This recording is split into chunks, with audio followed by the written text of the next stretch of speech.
veins, I've been driving this train.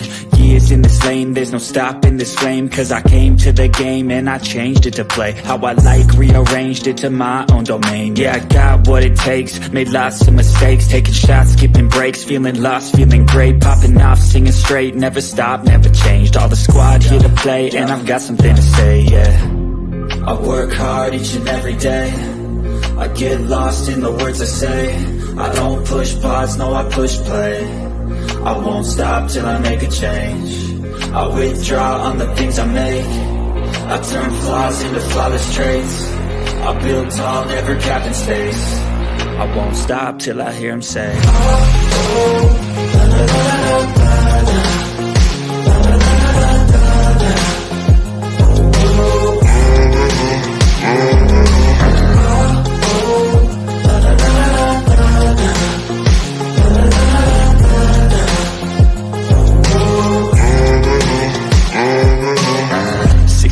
And I'm up again.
Hello, and welcome to No Icing with Dritta. My name is Sandy D, and I'm here tonight. I'm rolling up my sleeves.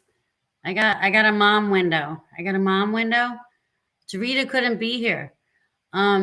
She says, "What's up?" She says, "Hello." She says, "Wasabi Wednesday."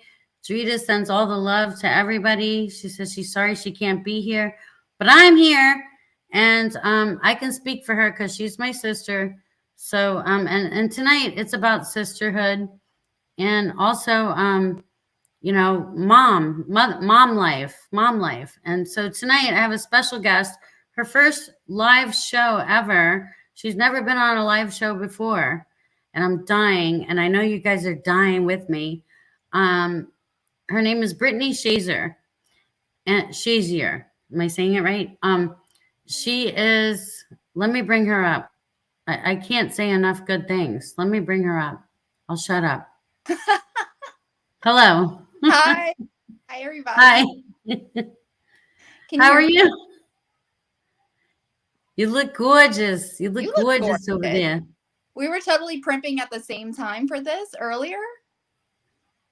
Awesome. Well, you were before me. You know, you have the schedule down before me. Your kids are go to bed on like right on schedule, right before me. Yeah.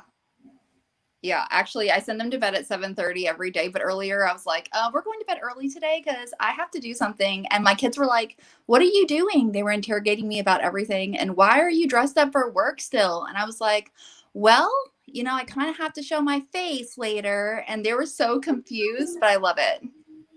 I can't even. The comment section is going crazy. I can't even keep up with the comment section. I love my I computer. don't know if you can see it. Can you see it? I see it. Hey, G. John Duncan is in his house. Cuzzo. He's Cuzzo. He's in the crib. We got Facebook users. Hello, shout out to the replay people. This is the best episode ever of No Icing, I think. Y'all ain't even ready. We're not ready. Listen, I wasn't ready for Dritta. Like, we played around with Dritta, but I don't understand her enough. So it's like, can we just not be Dritta? Yeah, Drita's watching. She's watching. She's Facebook user. I don't know what her number is, like Facebook user, like 12007 or something. Oh my God. I don't know what it is. She's probably watching. So I know you have kid sounds. I'm probably going to have kid sounds, but hopefully they're on their best behavior. Lorraine O'Leary's here. Julie Leineke's here. Facebook users are here. We got a lot of Facebook users. She's a Facebook user, Mariah. We got together, Mariah. This is crazy, Brittany. This is your magic? Like I haven't even said anything about you yet, and like this is magic. Like everybody's here, like, and everybody knows you. I haven't even said a word. Oh my gosh. But we called me a cheerleader earlier. I literally have never gone live before. I just pop up and support everybody, and I love that. I love getting to know everyone. We've actually gotten pretty close, Sandy, like in our little Cosmos Discord chats. Like I've gotten to know so many people, and it's so much fun. Like it's just such a good family to be part of, and I'm just so excited. I'm gonna start crying because the comment section is going off the hook. I feel like we're on a TikTok live. Are we on TikTok live yet? This needs to be a TikTok live because the comment section is going crazy. Everybody loves you, and I haven't even said a word. Hey, Sally. Hey, Mike. This is nuts. Cheers from Texas. Rory's here. Hold on. Rory, come. Please talk to me. Yeah, I'm here. What is it? Rory. Hey, Rory. Hey, Rory, this is crazy. Have you ever seen a comment section like this? And we haven't even said a word about the special guest. She's, like she says, she's huge support for all the people that are in the Cosmos here and in SDF and all the others. So yeah, everybody loves her. She's wonderful. She's a positive force in all. I'm gonna freaking cry my eyes out. I need tissues, Brittany. I need tissues. I'm like, the love right now is like, oh my gosh, I'm seriously gonna start crying. Rory, help me. Because I'm a Facebook user. I'm gonna start crying. That's Mariah. Oh my gosh. Happy birthday, Mariah. I know you just had one recently. Yeah, she did. We actually stayed up and had a slumber party in the Cosmos Discord. You missed it, Rory. We were all in our pajamas. Oh man. I know. We should have tagged everybody, but that's fine. You should have. We should have. We should have made it a whole thing. But we actually just kind of fell in there like we do every night. It's good stuff, though. But I'm excited to be here. I tried to ask people if they had questions earlier, but I don't think I put it out early enough. Someone else is here. Hold on. I got to bring on my executive producer because this is like she needs to know that the comment section is going insane. She needs to be here for this. So let me bring her on. Renee Jaworski, where you at, girl? Where you at? Hello. I knew it would be a big show because everybody loves you. Everybody loves you. So Yeah, I mean, everybody's been talking about this. So I'm so grateful to be here. I just came in. I was dressed as somebody else. So Rory and I both did a quick costume change and ran over here. For general, Yeah. I call it the We last. had it over. Yeah. Did you strip down right there and there? Like, did you just like whole makeup change? It was an entire, yes. Rory's the best at it. He's like Bugs Bunny. I don't know how he does it. He does it in like 30 seconds or less. Love it. Yeah, full costume change. I have to wipe off my makeup, comb my hair. JD says, had anyone ever seen Rory and General Howitzer in the same room together? I've never seen it. It's suspicious. It's sus. suspicious. We'll have to Wait, set it up one day. Renee, the teenagers say it's sus. It's a little sus. I've Sus. just learned that one. I just learned that. Sus is like suspicious, Rory. It's a little sus. It's low-key sus. Can you combine the You are kids? so Like, you lazy. can You, combine. you can't even say the whole word. You just go, it's sus. Yeah, I can't keep up. Yeah, because you're too cool to say the word. You're too cool.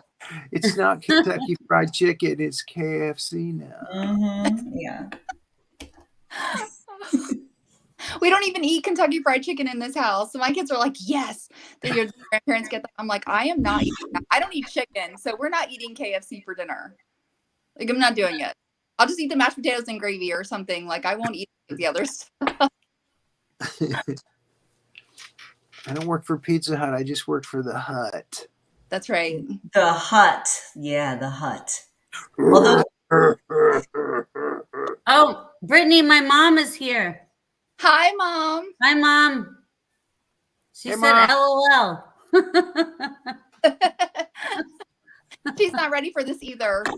She's not ready. we'll never be ready. It's too exciting. I'm so excited because this is your first time being a guest on the I know. network, right? It is. And I've been asked before and I kind of kept putting it off. Like, there's been time I've asked where it's just been too busy. I just can't do it. I'm really good about saying no to things and just not committing because then I feel obligated. You know, that's really hard. But this was so far out. She's like, it'll be next month. And I'm like, all right. And then this week I'm like, It's actually happening. It's actually happening. I have to get my life together. So just as a note to the audience for people who are asking, we're simulcast on the YouTube channel. So that's why you're not seeing John Duncan. He's watching on YouTube. So if you want to join his comment stream, you can just go to YouTube, go to Cosmos Creative TV, and it'll be the newest live program. And then you can see everything John Duncan is posting and anyone else who's over there. Yes, thank you, Renee. Some of the comments just show up as Facebook user too. I can see all of them. Like I see GJB, hey Greg, Mariah, Julie. They're giving John Duncan hearts even though he's not in this stream. But I love it. John Duncan, though, yeah. Love it. He's the reason why people started going over to watch on the YouTube, which I was really happy about because I wanted people to start going over there. So now because John Duncan is there, people are like on Burn It Down on Monday, like everybody was headed over there because they all wanted to see what JD was up to. Yeah, he's got all the clout. Everybody wants to know where JD is. Everybody's interested, so they follow the JD. It's like eyes on the prize, eyes on the Tasmanian.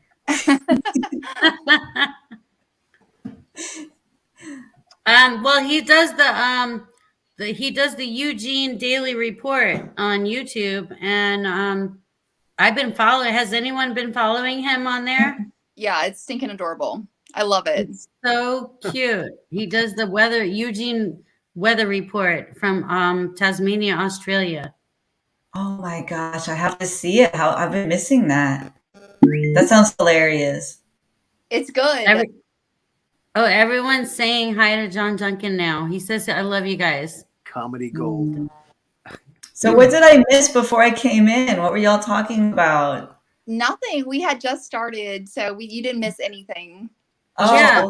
Just how the messages that were coming in were just exploding, like so many. Yeah, the comments. Everybody's so obsessed with Brittany, It's I don't know why.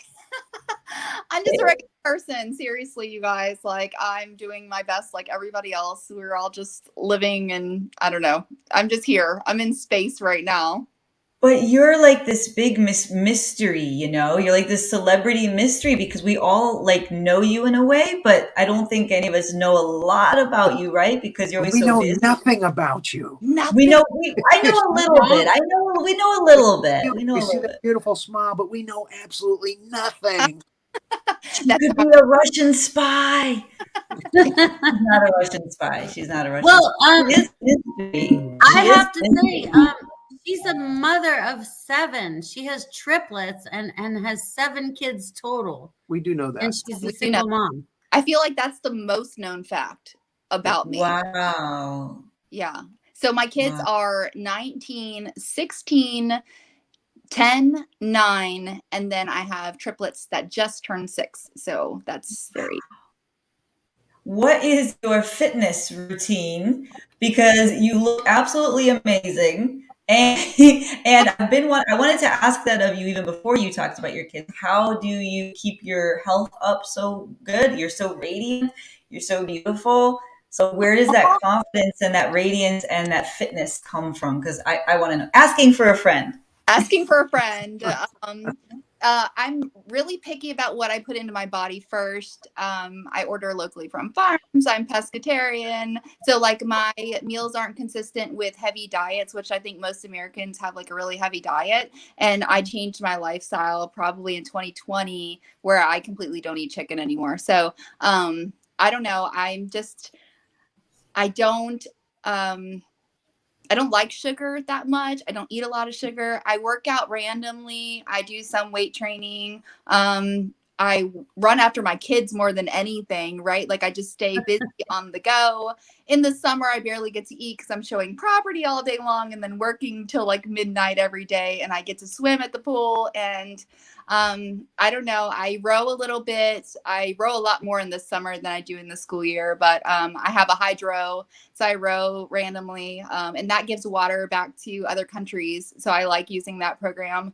For every mile that you row, you give like $1 or stuff like that. So What is that? If I can Google that, I've never heard of that. What is that? hydro, Okay. like HYDROW. So like water. Oh, hydro. Okay. So if you check it out, it's pretty cool. It's like a rowing system in your house, but it's a full body workout. So I like it. It's something easy for me. I'm not a runner. Like you won't catch me running outside. I just don't like to run. I'm with you. I found it. I found it on my phone. Thank you. It looks very cool. Cool. We're running. We're running to do dishes and laundry, right? Yeah. Yeah. Mhm. No sleep, like barely any food because they eat it all if I make it anyway. They're like, "What are you eating?" Nothing for you, but I'll share. No, I don't know. That's it. That's all I got for my diet plan. I don't really have a diet. Oh, my mom said, "Oh my God, triplets and other kids. That's a superpower." Bridget said running is BS. It is. Running is BS. Love it. Do you work out, Renee? I do. That's why I was asking, you know, but it's hard because I'm trying to do the high intensity thing now just for time because it's so hard. Like running, that's my problem with running is you have to run so long to ever counteract, you know, the caloric, you know, it's just really hard. So now I'm getting into the whole high intensity thing and I have a different plan and I'm trying to do that to save on time, but it's hard. But I always ask people, and I've been wanting to ask you that too, because the one thing about diet and fitness is that you do have to keep up with it. So, you know, it doesn't help. Like a lot of people go really hard in diet and or fitness for like a week. You know, you do that for a week, that's great, but then, you know, you tire out. So I think it is about balance. Like when you said that you do a little bit, you know, whenever you can, you do the hydro or whatever. I think it has to be a lifestyle where you are consistently wanting to do something active every day and you're consistently craving and allowing the foods that are healthy for you. So it's a lifestyle is what I'm understanding. Yeah, for sure. For sure. Yeah. So that seems to be the key, everybody. Yeah. Everybody. Wow. These comments are crazy. This I know. is so many people in here. I have to go back and respond sure. later because I'm like, if somebody sees a question, just let me know. Because I'm watching it, but I'm also trying to pay attention. Okay. Gorgeous, gorgeous peeps in here. Mm-hmm. Absolutely. So I know we wanted to talk about work too. And so I'm a full-time mom. Obviously, I am a single mom. I lost my husband. So I'm a widow and taking care of 7 kids. I had to have a really flexible job. So I'm full on entrepreneurial spirit. And I know that came up as a topic of like, okay, what do you do? Like, how are you taking care of all these kids? So I am a realtor, real estate agent. So I belong to the National Association of Realtors. And so that affords me flexibility to be able to make my own schedules when I can, but service my clients on my time. And then I am part of a health company that is like an activation company, which keeps me healthy too. So those are my 2 little businesses that I run. And I do them okay, I suppose. Wow, that's exciting. Would you have any advice for particularly women who want to be entrepreneurs, but they are lacking some of that confidence and chutzpah? Because there's a certain degree of risk taking there, and you have to also bet on yourself. And I Yeah. think a lot of people, like for me, that was my thing. I was always like, oh gosh, I don't know if I can, can I bet on myself? It takes so much confidence. So how did that work for you? Well, the real estate thing kind of fell into my lap. I used to be in property management a long time ago, and then I was a stay-at-home mom for 10 years. And then when I went back to work, I was pretty much full-on PTA mom, volunteering 24/7, running like fundraising events and carnivals. And I was like, why am I not getting paid for this? Like, I'm pretty smart. So I decided to go back into real estate, and instead of going into property management, which is like running apartment complexes and things like that, I was like, I'm just going to get my license and sell homes. There's way more money there. And so that's what I did. I decided to do that, and it took off running. You actually take something called a DISC score. I don't know if you've ever heard of it, but it's like a test that you can take. It tells you what your DISC score is. So there's a DISC, and everything stands for how your personality works with other people. And mine was like kind of almost cheating the system. My boss came to me and she was like, so you took this test, but you kind of failed. And we really don't have a lot of people that fail. And I was like, oh my gosh, I can't be a real estate agent. But she said that basically what that means is I can walk into any crowd and fit in. So it helps Yeah, me. that's what I was thinking. Yeah. That with your personality, you probably rock as a real estate agent. Yeah. So I'm really good at working with like old people, young people. I make people calm or happy, or I can, empathize when they're sad. So whatever situation they're in, I can pretty much mimic them and be like kind of a chameleon, which helps me a lot with my work. You're a Zelig. Get right in with everybody, no matter what. I'm something. All right. Yeah, that takes a lot of like really high emotional quotient, right? That EQ, you're able to fit into different circumstances and different crowds. And yeah, like, I bought a house some years ago, and my realtor was just like that. And that's why she was so successful, is I felt like she was my friend almost, it was like this ability to really relate. And I think that's what people feel about you. We don't really spend that much time with you because of everything. And then the second we get around you, we just all feel like we've known you forever, Oh. It's a natural gift. Were your parents like that? Or what was your childhood like that you are so social like that?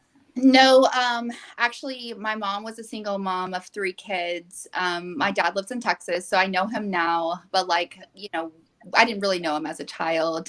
So I watched my mom just like bust her butt working 3 jobs for us to try to make a living. And I got my first job at 14. I just kind of put myself out into the workforce. And I think that actually created a different spirit in me, is kind of being out there early on. And I would pull doubles, working a little cookie company shop. Like I'd get there first thing in the morning, bake all the cookies, sell the cookies all day long, and close the store on Saturdays and Sundays. And so that's what I did at 14. And most people do not do that at 14. And it just kind of grew from there. So it helped me with just work ethic, I think, in general.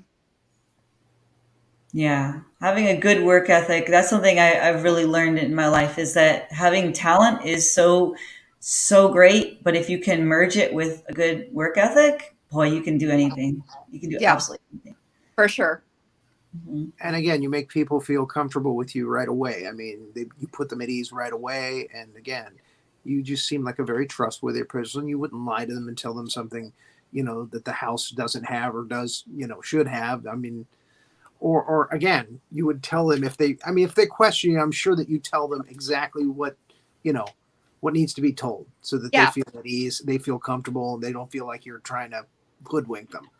for sure. And Yeah. our business is built on relationships. And we live like, I'm surrounded by a lot of towns, but everyone here knows everybody. I've been here pretty much my whole life, minus like the 3 years when I was in Texas. So if you want to build a business like this and it lasts a long time, you have to be trustworthy. And all of my clients end up being my friends because we hang out for a couple months and we get to know each other, and they just like grow on you and you grow on them. And so I don't know, it's a great thing to have. And you don't ever want someone to talk about you later like you did something that was unethical or not like to your core values. So I don't know, that's really important to a business that's relationship based. Yeah.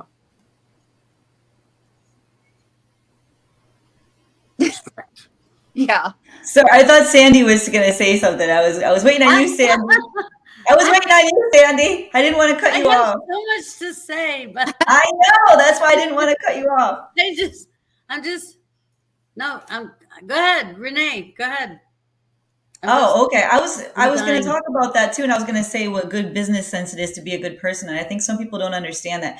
I've met people either in business or in the arts, and they'll say things like, "Oh yeah, you got to cut the corner, or you got to do this with the competition." And it's always someone who's not that successful saying those things. And then you meet someone who's super successful, and they understand that what you're talking about. Even 50 Cent, Curtis Jackson, I saw him.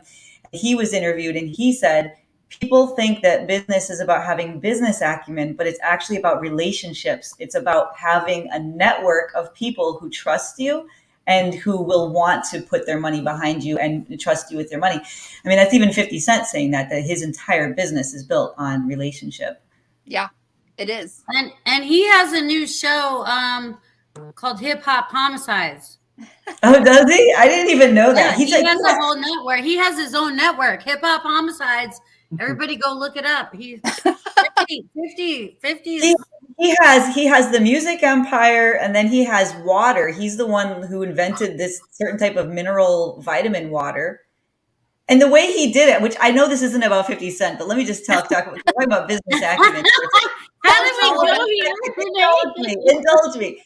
This is what Curtis Jackson did. He was drinking bottled water. He was drinking bottled water, and they charged him $10 for it. And he goes, "Wait, you're charging me $10 for water?" And they said, "Yeah, look at this." So he went to his supermarket and he saw all the bottled water, and he was like, "Wait, people will pay for?" He's like, "Why don't I just do it and put my name on it?" And so he did, and he added like vitamins, and now it's a big part of his portfolio. But anyways, it's seeing all businesses like that, right? You see what can be done, and then you just you find a way to profit off of that. But I wanted to ask you a little bit about being a realtor, because I do have. But it's 50 cents. No, that's $4. I love 50 cents. Give me some 50 all day. Let me ask about don't get me started on 50. I know, and I'm so sorry. The whole show is going to be. John Duncan. How much I love him. I love him. But I want to ask about how a realtor, because I have a friend who's going up for her license, and I had another one who went up for her license. But there's all these exams, right? And what are you studying? What does it take? What is the intellectual and the educational? What is that background like for a realtor? Okay, so let me tell you something. We learn a lot, and like realtors and real estate agents are two different things. And the only difference is if you're a realtor, you actually abide by a code of ethics. So there are more rules than there would be just being a real estate agent. Not saying that they shouldn't have similar roles, but for rules wise, we can actually be held to strict accountable fines if we do things that are inappropriate or misleading. So we have to be really, really careful. But as far as taking the exam, a lot of the studying and exam levels, it is legal jargon, so you will need to be able to read and study those type of documents. But what I do day to day is not necessarily what the exam is. I may have to refresh my courses every year or every 2 years, depending on what style or study I'm trying to do, or if I want more accolades on my resume. Like, I can do all of the learning that I want to. The best thing about this business is it's a constant shift, and you constantly need to know what's new, either in the mortgage industry or in the housing, like what's going on in the market. So it is constant intake of knowledge. You have to be able to keep feeding your soul and knowing what's going on, or you're going to be lost, and you can't advise people when you're lost. So that's really important. But they're going to take the test. It's a national and a state test, no matter where they are, because every state has different rules. And I always encourage getting whatever. I did all mine online, but you can go in class or online. And then getting whatever study tools that they have will help you pass your exam. And honestly, a lot of people fail their exams the first time they take them. Just keep retaking them. It's like $100 to retake it. And you got to wait so many weeks to do it. But just keep with it. It's just like anything. It's new. You're not going to understand it. So you're definitely going to have to study. Yeah, I wanted to know too, how do you, when you said constant, like you're constantly having to learn and stay relevant, that reminds me of the agents or realtors.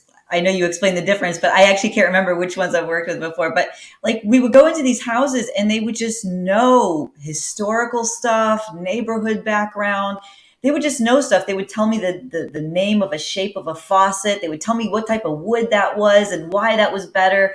Everything has a name in architecture, and it seemed like they just knew everything. Is that something you're studying on your own, or is that something that you're taking classes for? So it depends on what kind of background you come from. I feel like some people come from a contractor background, they switch over, or they just have knowledge of it. The more properties you're in, the more you show things, the more you know what kind of countertops those are, or what kind of wood that is. Because it's in our listing descriptions most of the time, so we kind of understand what's going on. If we don't know, I always tell people, I don't know, but I'll find out for you. Because you never want to tell anybody wrong information. Like, how embarrassing. Like, this is for mica countertops, but really it's granite. That's crazy. Like, you don't want to do that. So you just have to ask questions when you don't know. And if you are interested in knowing things, like go visit Lowe's or Home Depot and figure out more stuff. Stop in at local businesses, carpet shops, tile companies, see what's going on. Stop in at a Ferguson, or like we have Ferguson here. Just know what values are, and advise your clients the best you can. That's all. I don't know. It's a constant learning thing when it comes to what's inside of a house. And I can't tell you I know everything, because I don't, and new products come out all the time. Right. So again, Bethany Allen was asking how you do time management. How you do time management? When do you sleep? Is her question. That's my question too. We don't sleep. I do sleep. I have a hard time sleeping. But I mean, I don't know. I have to wind down. That's my biggest problem. And I've been trying to be more accountable lately with winding down. I really want to stay up with everybody till like midnight every night. And lately I'm like, 10 o'clock, I got to go to bed, guys. And I know I seem like the old person, but it takes me like an hour or two to wind down. And I barely get any sleep, to be honest, but it's fine. I'm young. I can do it. We live by the motto of "It's fine." That's right. Brother David. That's the David motto. Yeah. Brother David motto. It's fine. It's fine. No, but really, it's fine. It's fine. It's fine. Tomorrow. I'll sleep tomorrow, and then tomorrow, and then tomorrow. Mm-hmm. Well, yeah. When you have kids, it's like, I've been told by people that before I had kids, they told me, they said, hey, if you want to have kids, just plan on not sleeping for the first 2 years. And I was like, wow, that's something I got to really think about, Yeah. But then it just happens. You have kids. Next thing you know, you're thinking back, like they were right. You don't sleep for the first 2 years at all. Like, you don't get normal sleep. It just doesn't happen. You don't. It's fine though. It's fine. It's fine. It's fine. And then when they're sick, you're up every couple of hours. You have to check their temperature and everything. And you're just like, you don't sleep. I think with the first few, I did a lot of that. And now I'm like, if they're sick, they'll come tell me, like a lot of times, unless they're running like 104 and I feel like I got to check on them. My kids are pretty good about coming in my room and going, I don't feel well. Like, can you help me? I make sure they have water, obviously, if we're sick or something like that. But, you know, kids know, they'll speak up really quick. They know to come and get help or things like that. I don't stress over parenting, where I feel like a lot of people with maybe 1 or 2 kids might stress over parenting, where I'm kind of more laid back in my parenting, but at the same time, still trying to be a good role model for them and give good advice the best that I can. Yeah, I think that a lot of people have that question about, because Brittany, you're the only friend I have in my whole entire life that has triplets. Yeah. So I don't know how you do it. We have family members that have twins, but triplets, like OMG, I don't know how you do it. And then you have 7 kids total. So like, I don't know how, there's not enough hours in the day. My guess is the older kids probably help. Do they help? They do and they don't. Like my oldest is at college, so she's not here right now. My next one, he's 16, so he's kind of, you know, boys are a little bit different.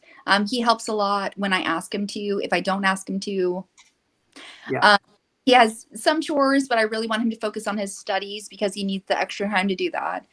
So I really don't put a lot of responsibility on him unless I absolutely need it. You know, most of the time in our streams, I'm like, hey, I'm folding laundry, but I'm listening, you know, like I'm here and multitasking, and you'll see that a lot. They're like, you're folding laundry again? I'm like, yes, again. It's a constant daily battle with laundry and dishes. And if you let it get behind, it's just out of control. It takes over your life. But I don't know. And then the other 2 girls keep the youngest girl social, like active, playing for the most part, and then the boys kind of stick to themselves. You know, 2 6-year-olds, they kind of just play games and wrestle and do things that little boys will do. So having a big family is a lot of work, but it's also really fun, and they find ways to entertain themselves. I can't imagine having one child that just needs the outlet and constantly have to be entertained. I think that would make my job a lot harder than it actually is. Obviously, we all choose our hard. My heart is laundry. But other than that, like, it's fine. It's fine. We should be folding laundry right now, Brittany, together. Like, we could do it in the live. I could grab a load. Rory could, Renee will all grab a load of laundry and start folding it in the live. Let's go. I've got a load in the dryer right now. I took the shirts out, left everything else in the dryer. Everybody at home, grab your laundry. We're going to have a laundry folding party. Yeah, that could be a whole show. That could be oh my God, laundry with Brittany. They had a pajama party. Yeah. That would be hilarious. I love it. Oh my gosh. David, brother, everybody fold that dang basket of laundry finally. You know you need to. No, you need to. We're all putting it off. Yeah. It's on the side of your bed that no one sees. Rory's got laundry. He's there he goes. There he goes. Way to get the Rory. Oh my gosh. No, I don't know how you do it, Brittany. Triplets. No, like that's a lot of diapers. You got past the diapers, right? Yeah, you're past the diapers. So now you can like breathe. You could breathe. Do you breathe? Is there a breathing? Are you breathing? I hope you're breathing. I'm not sure where that is. Well, like I know, like once we escalated past the diaper section, it was a thing. It was a thing.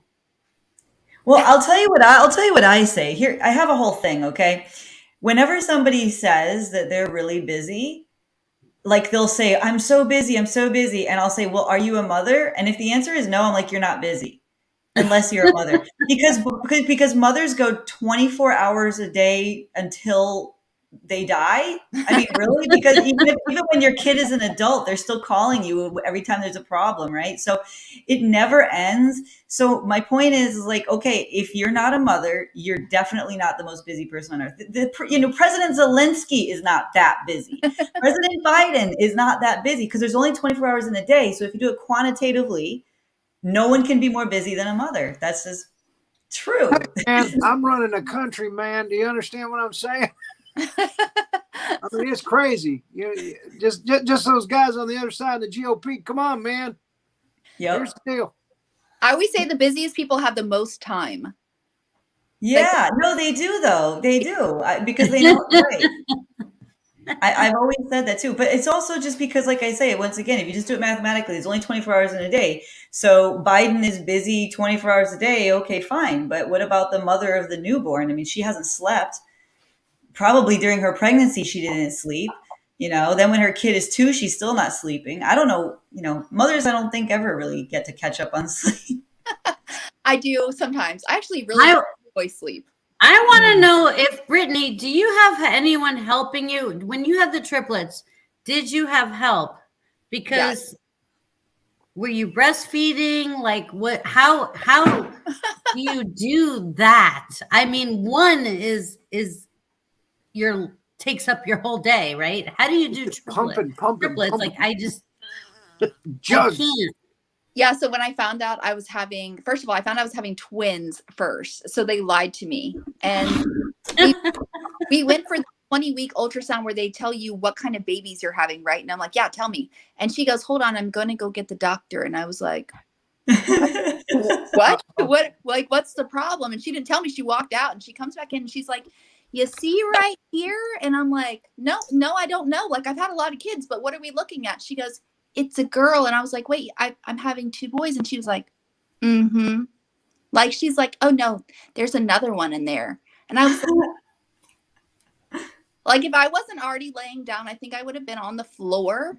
Because I was not expecting triplets. I'm like, how am I going to do this? Like, I'm so excited about having twin boys. And then obviously I had help. Both my mom and his mom at the time, they were coming over to my house helping. I had a nanny that we employed for part of the weeks, a couple days a week to come help, just because you can't feed all 3 babies at the same time. And then eventually I got used to it and was able to do it on my own. But for the first 6 months, like, I needed a lot of help. Maybe 9 months. I needed a lot of help. And then finally we kind of like tapered off as obviously they were crawling and starting to grow more and getting in high chairs and doing things that really you could do systematically if you had it down. I had the other kids that I was able to juggle it with help, but I'm like, here, take a baby. You take a baby. Everybody take a baby. Pass the baby. Yeah, everybody take a baby. And all the kids were so good with babies. And it's just like, I have pictures of a lot of them holding these, feeding the triplets snacks or whatever when they were little, and bottles. And I don't know, we just made it work. Like, you just do what you can do, right? We're still really close with 2 of the nannies that were in our house at the time. And one actually just told me that she's looking at fostering and she wants me to write her a recommendation. I was like, heck yeah, girl, you need a recommendation. Like, if you can handle it, I'm happy to write you a recommendation all day long. As much as you help me, oh yeah. Where do I sign? Yeah, I got you. You want to foster a baby? And she's just such a kind heart. I just can't even imagine. She's a teacher right now. Her mom's a teacher. And I love that for her. If that's like a path that she wants to explore, I'm excited to see where that takes her, and I'll be following her journey. Facebook user said 3 babies and a Brittany. I like the comment where it said, here's a baby for you, and here's a baby for you. The comment section is still going crazy, Brittany. I know you can't see it all, but it's still legit. It's like lit, 100% on fire. Yeah. It's still going on. Baby for you, and it hasn't slowed down, not 1 second. No. Oh my God. And everybody tag your friends and share this live, because Brittany's on fire, and we know this. This is her first time, so. Yes. Brittany, what are your hobbies? Like, what do you do to relax or to unwind? Well, I listen to you guys most of the time. Thank you. Thank you so much. I really enjoy music. It's therapeutic for me. If I have moments where I really need to wind down and I cannot listen to other people, I actually go into like a lot of worship myself. I'm faith-based, so my religion is a big part of who I am, and that's kind of where I get my quiet time. I know like that's not for everybody, and that's okay, and I respect everyone and all of their decisions, but that's what I do. And then I like to read and whether it's motivational books or listen to real estate podcasts. I don't know. I just have different things that I like to learn about. I'm a constant learner. I do not watch TV. A lot of people watch TV, so I don't do that. And I just kind of do things that fuel my fire, like the joy every day is what I'm looking for. And if I'm not happy doing that today, it's fine. I'll probably find another day where I want to do it. But most of the time, I never know what I want to do. I get bored very easily, so I need that constant brain food, I guess I would say. I've got to find something that I'm interested in that day, and it's okay if I'm not. I'll probably like it again next week. Yeah, I'm like that too, and I kind of like rotate sometimes. Yeah. What is you said you're faith-based, so what is your faith, if you don't mind talking about it? Or Yeah, I'm a Christian. So I read my Bible a lot, and I listen to a lot of worship music. And actually, I think my faith is probably a lot of what fuels my ability to cope with a lot of the trauma that I've been through. And I don't think that if I was a person of little faith, I don't think that I would be as successful as I am right now, just in general in my life and for my kids. So you're gonna make me cry, Brittany. Oh my God, I'm gonna start crying. Yeah, Brittany. I was going to ask about that intersection. I know. She's already crying. I don't know if I can ask the question. My gosh, Sandy, don't listen. Just go like this, Sandy. I don't want to make you cry. Do you want to? There's a lot of people that don't know your story. I don't know. I'm going to start crying already. Well, that would be the intersection, and I would ask anything that you're comfortable talking about, maybe from that positive spiritual angle, about how your relationship with Christ and your faith got you through some of the most traumatic things somebody can go through. If you, whatever you want to share. Yeah. So I we talked about talking about this, and I'm okay sharing some things because I feel like it's come up randomly. What I didn't want to do is most times I don't come into an introduction with people that I think I'm going to bond with and talk about my life story, because I think they get emotionally triggered sometimes, or they feel sorry for me, and that's not a spirit of where I want to come from. I always want to bring good light, good energy to whatever space I'm in. So a lot of times I veer off from sharing anything about my past. But I was in a very long marriage. I got married at 18, and my husband passed away in 2020. It was actually an attempted murder suicide, and that's like where my faith came from. I actually was going through a really tumultuous marriage, that I leaned on my faith in towards the end, and I started taking my kids back to church, which was kind of like not something we did in my house. And I just started looking for outlets on how I could be positive for myself in my career and for my kids, with a household that was not always the most positive. So with that, he got sick, mentally sick, and it's a big thing that I'm going to be doing in my future, is probably raising money. And I've got a fundraiser going for June that I'm working on for mental health and awareness. So I'm excited about that. But I think once people get to a point mentally where they are incapable of being successful in their family or their lives or their workspaces, they can do things that would be out of the ordinary. And because of our rocky situation, my husband actually, he attempted to murder me. So I was shot twice in the head, and I survived that. But I think that was by the grace of God. I did actually call out to God's name during the scenario, and it was something that I know, by calling on the name of Jesus, that is something that actually probably did save me. I was aware of what was going on in the situation, and even when I woke up, it was kind of crazy. When I woke up, my boss had put an alarm clock radio, but for some reason this one had like scripture reading the whole time. And so when I woke up, it was playing.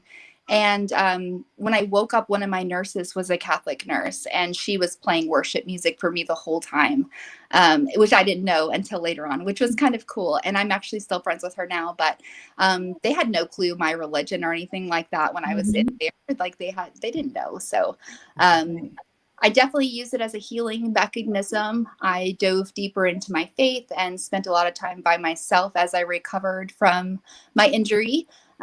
Most people don't survive what I survived. There's not many out there, and if they do, they have serious brain issues. So I have a TBI, traumatic brain injury, and so a lot of times noise is not great for me. We've learned to cope with it in the household with different things, like we don't allow bouncing balls inside because the echo is too much for me. I know when I kind of have to quiet the noise, and I get triggers from lights and sound. So like even on my phone, I have the light all the way down from my phone. There's certain things that I've learned to do to cope with what I have going on for my brain. And I'm not alone. There's many people that have a traumatic brain injury out there. And so you just do what you can. And that's just what I'm doing every day, is trying to stay positive and move forward. And I'm glad to have hair back and like be back in my field. What's funny is when I woke up, I was actually right side paralyzed, and I was able to learn to talk and walk again and do all the things that I was doing. But I was asking about clients when I woke up. I knew everything that was in the middle of all my real estate transactions. And I was like, did somebody send that for me? Like, we're getting ready to close on a house. Like, I knew everything that was going on, which is amazing. But I'm partially blind because of it. And so people go, you're blind. And I'm like, yeah, I'm blind, and I can't drive. So it makes my work a little bit harder. But at the same time, I'm still successful at what I do. And I don't let anything kind of stop me from what my goals are going to be. And I've got a family to provide for. So just kind of, it comes with what I'm doing. Everybody is so affected right now. And so what I wanted to do really quickly, because a lot of people are really with you and empathizing with you, and other people have had traumatic events, and so they're bonding with you. I wanted to go back again before that incident and before that traumatic event and talk about what was the impetus for you going back to your relationship with Christ. Was that something from your childhood, or was it a friend who started bringing you? Because it seems like that positive experience preceded the trauma almost in a beautiful way, to have that path laid out for you at the moment when you were going to need it. So what was that catalyst? So I used to actually, when I was very little, we had a little Lebanon Church of Christ that was down the road in a really small town. And my mom never took us to church, but I was baptized Catholic as a baby. So I knew that. And when I was probably like 7 or 8 years old, there was like a little church bus that used to come through the neighborhood where we had like barely any kids. There was no kids. There was like an older condo retirement type area where it wasn't necessarily like a 55 and up community, but there wasn't a lot to do there. I had my neighbor kid that was like my friend, and that was it. And so when the bus started coming around, I was like, I'm getting on the bus. Like, I don't know what we're doing, but I'm going. And so we would go to Sunday school, and like Vacation Bible School is kind of where it started. And then like every summer, I just remember going to Vacation Bible School. Like, it was cool. And then we moved from there, and I stopped going there. And then I started going again in middle to high school to a local Baptist church that we had, Demi Church of Christ. And that was a pretty awesome church. I was part of the youth group there. I used to sing in the youth choir. It was kind of lights and sounds, kind of Wednesday night crew that we had going on. And we would go eat afterwards and hang out. And it was just kind of like the cool place to be on a Wednesday. And then on Sundays, we would go sometimes if my mom let us, or my sisters wanted to go, but they never really wanted to go. It was kind of me driving the ball there. And then, I was a teenager, and I kind of fell out of that spirit, trying to hang out with some cool kids in high school. And I just stopped going to church. And then I met my husband, and things just kind of shifted a different direction in my life. So when I was struggling personally on a different level, I was like, you know what, I'm going back to church. And I decided to go into a church. And the second I went there, I felt like home. And I actually still attend that church now. And when I can't go in the building, we have a online service that I can attend on Sundays. So, wow, that's awesome. A lot of people are commenting about how they're so proud that you're talking about your faith, because some people feel like it's a taboo thing these days, and you're, so that's very like inspiring that you're doing that. I did want to ask one last thing, which is just, what does it feel like to you to be able to talk about your story, both the trauma and the hope, what does it feel like to see, to see the people on screen and the people in the comments knowing that you're doing a lot of good? And then also, what is it like to actually have to relive that? So, the good part, like, I feel like we're all supposed to be a living testimony no matter what your story is. And so there's going to be things that I probably do as I heal through my journey, that are probably more public than what they are right now, because I feel like I've been in the news and that was like a whole thing, like people knew about it, because I was so involved in my community. I was on different realtor boards and in the PTA and things like that. And so there'll be a time for that where I feel like I'm not quite ready for yet, but maybe I will be. And I'm not pushing that subject, And as far as I forget what the other question you had was. I don't remember. Oh, just to say, like, the positive and the negative, the stress, like when this broadcast ends, is there going to be any stress on you because you relayed this story, or have you relayed it so many times to other people that now you're not affected? What is that like when you're talking about your trauma? Yeah, I'm not sure if it'll be really stressful later. I don't think it will be. Like, my name is Googleable. But I think people don't ever really put your name in the Google search bar and see what pops up. The information's out there. Like, if anybody wants to go see, you're welcome to do that. I feel like people who have gotten closer to me probably know my story a little bit better. Hi, baby. Yeah. I don't think it's hot enough to wear shorts. Okay. Yeah. Okay. No, it's not hot enough to wear shorts. Okay, love you.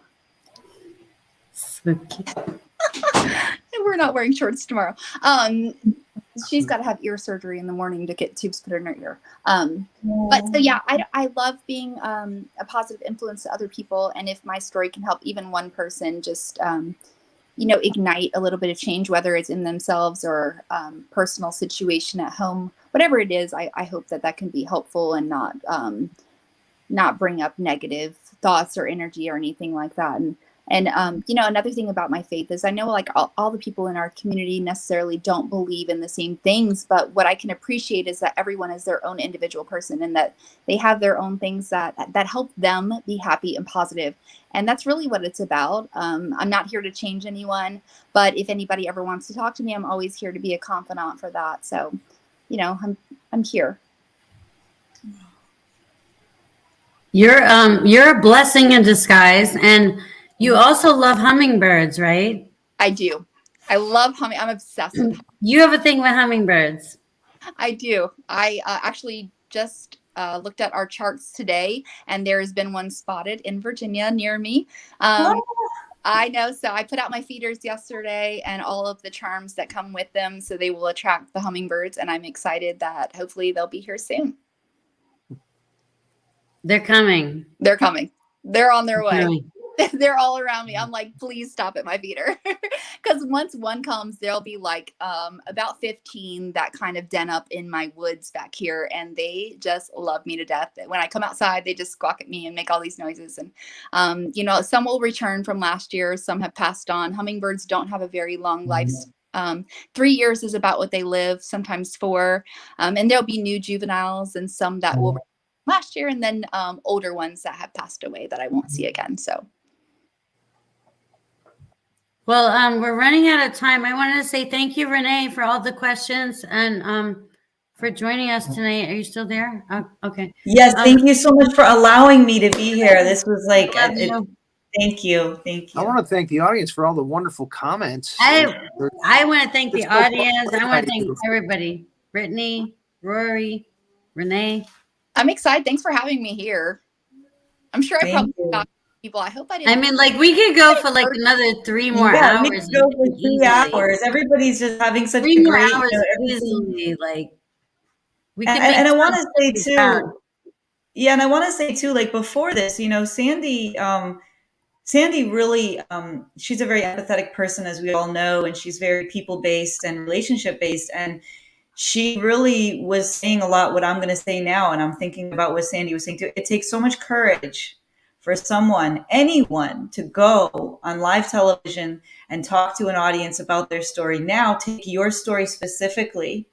And then what the people in the comments are saying, is even just talking about your faith journey alone is something that a lot of people don't have the bravery to do. And you did it all with such certainty and calm and grace. And there's everybody in the comments and on screen right now has been so transformed by you and spirit and your story. So I'm just very honored. And what better show to do it than on Sandy's, because she's so compassionate and she's been there. Her heart has been there with you this whole time. You know, she wanted to really give you this platform. And boy, Sandy, it couldn't have gone better. Beautiful. I'm gonna start crying, Renee. I know. I'm sorry. Brittany, sorry. you're a survivor. You're a warrior, and you are an inspiration to women. And this is we're celebrating Women's History Month, and I just want to say, like, I'm gonna start crying, but like, if I'm gonna celebrate any women, it's gonna be you, who has 7 kids and triplets, and you're a survivor of domestic abuse. You're a warrior. You're the best real estate agent in Virginia that anybody ever is lucky enough to get to work with you. I'm going to start crying. Like, I can't say enough good stuff. Like, I better shut up. I'm not the best real agent, but I try. Like, there's only so much I can do. I can't work 24/7, but I probably could. So if you guys see me on too many lives, can you just tell me get off and like go like do something on the laptop, please? Go get some sleep. Too many lives. Okay, are you gonna start coming on all the? Are you gonna come on all the Cosmos shows? Are you making yourself available now? Is this gonna be a thing? For what? I'm gonna cry. I'm gonna cry. You just let me know, Sandy, if you need me. Okay. Yeah, we need you. We need you on all the Cosmos shows. We need you. I don't know if you need me, but if you do, just let me know. We all need you. Absolutely. We need you. Yes, you're a warrior and spokeswoman. Mm-hmm. That's right. Exactly. Oh yeah. There's anytime, any show you ever want to come on, I'm sure it's an open invitation. I know. I appreciate that. Yeah. It's really beautiful. And it's also inspiring too, because I've been thinking a lot about trauma recently. And one of the things that occurred to me is that I feel almost everyone on earth has had to undergo some type of trauma, but we all choose to respond in a different way. And that's what is the measure of the person. And some people take trauma and they use it to create more trauma against other people. And then some people like yourself take trauma and transform it into compassion and love and empathy and awareness. And that's what you did. And you chose, that's a decision that you made. And that's one of the reasons why everybody's crying right now, is because we all recognize that other people take trauma and they do the opposite. So I'm very grateful to you that you chose that positive route forward. We're all grateful to you. Yeah. And I see that around a lot. I see a lot of people dealing with things, and you want to step in and say something, but it's a choice, I think, that people really have to make for themselves. And, stop and think about what you're doing, because the energy and vibration around you is so important to your own health and your own healing. And if you're constantly in a negative state or a negative vibration, like, you'll never be able to be happy. And so our energy really fuels our bodies and our health and our overall well-being. So if you see yourself starting to slump in that direction, find the joy, find the little things, go for a walk, read a book, listen to good music, do the things that really make you get on a different level personally, so that you can interact with other people in a space that actually brings you some comfort, because you'll never be comforted if you can't comfort yourself. It's a big thing. Wow. Absolutely. Wow. Like what Cindy said, man, I'm addicted to watching you and being around you. Nobody wants to leave. Nobody wants to leave. Okay. We got to end it. Brittany, we're going to get you on some more shows if you have time, if you can make the time. It's up to you. But now, like, the flame has been ignited. So, Lord, may the force be with you, Brittany. Let's go. I'm so excited. I love you so much. Thank you, Renee. Thank you, Rory.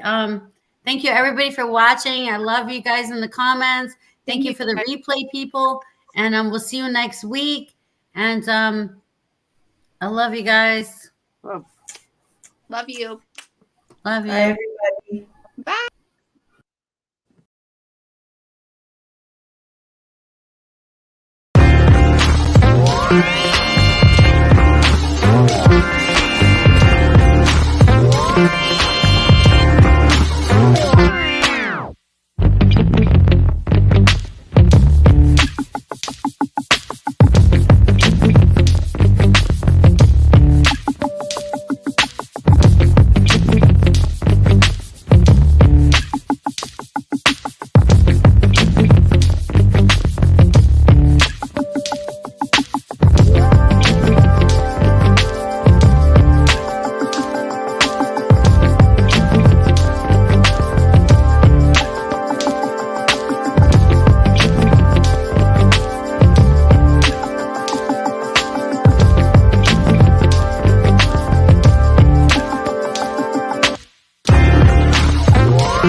Getting salty sand to deep here at the beach, stand on my feet.